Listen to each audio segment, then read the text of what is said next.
Seperti yang sudah saya sampaikan pada video sebelumnya, bahwa pada saat bulan Ramadan, maka kemungkinan besar kita akan mengalami defisit energi. Sedangkan ibu hamil dan menyusui justru memerlukan surplus energi dibandingkan dengan hari-hari di bulan yang lain. Oleh sebab itu, anjuran saya memang sebaiknya ibu hamil dan menyusui tidak saum, tidak puasa. Nah, ini pun tergantung nanti di trimester berapa kalau hamil. Nah, di trimester pertama, 3 bulan pertama kehamilan sebetulnya ini merupakan masa yang paling rawan untuk ibu hamil, karena disitulah sebagian besar organ janin tumbuh di 8 minggu pertama dari sejak pembuahan. Nah, sumber zat gizi untuk pertumbuhan janin itu sebagian besar berasal dari cadangan zat gizi ibu sebelumnya, sehingga yang jadi perhatian utama adalah sebetulnya bagaimana agar ibu yang hamil sebaiknya sebelum hamil mempersiapkan diri agar status gizinya baik. Kesimpulannya, kalau dia puasa adalah berarti pada trimester pertama kehamilan, untuk ibu-ibu yang gizi kurang, indeks massa tubuh kurang dari 18,5 kg per meter square, atau dari penampakannya kelihatan kurus dibanding dengan ibu-ibu yang lain, saya menganjurkan tidak berpuasa. Karena jangankan dengan berpuasa, tidak berpuasa pun dia sudah akan kekurangan, ditambah dengan yang disebut dengan hiperemesis gravidarum yang mungkin terjadi, yaitu mual, kemudian ingin muntah selama 3 bulan pertama. Nah, bagaimana dengan ibu-ibu yang sudah memang kelebihan berat badan dan gemuk, gitu ya?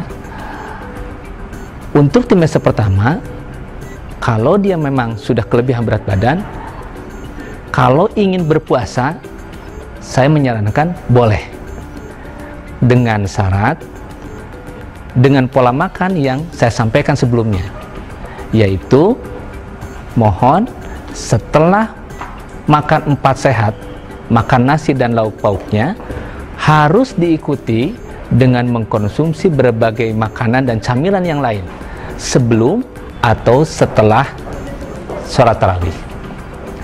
Begitu juga ibu hamil harus makan sahur, dan makan sahur dengan jumlah yang cukup ditambah dengan camilan yang lainnya.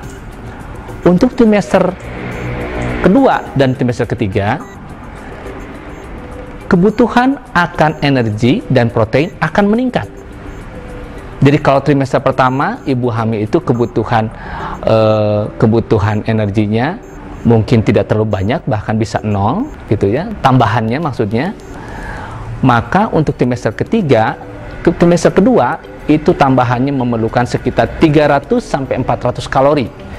Dan kemudian trimester kedua itu bisa mencapai 400 sampai 500 kalori. Oleh sebab itu, untuk trimester kedua dan ketiga justru saya menganjurkan untuk tidak berpuasa. Dan agama Islam adalah agama yang sangat memperhatikan hal yang sangat manusiawi, atau dalam bahasa kedokterannya memperhatikan hal yang sangat fisiologis yang sesuai dengan kebutuhan kita, dengan cara memberikan jalan keluar, yaitu dengan membayar fidyah. Itu untuk ibu hamil. Bagaimana dengan ibu menyusui? Kebutuhan 6 bulan pertama ibu menyusui itu lebih besar dibanding dengan ibu hamil. 3 bulan pertama ibu menyusui itu perlu surplus energi atau tambahan energi dibanding dengan tidak dalam keadaan hamil menyusui, sampai mencapai 600 kilokalori. Artinya ibu hamil ibu menyusui 3 bulan pertama justru harus mengkonsumsi lebih banyak makanan dibanding dengan ketika hamil. Begitu juga ketika 3 bulan atau 6 bulan pada waktu menyusui.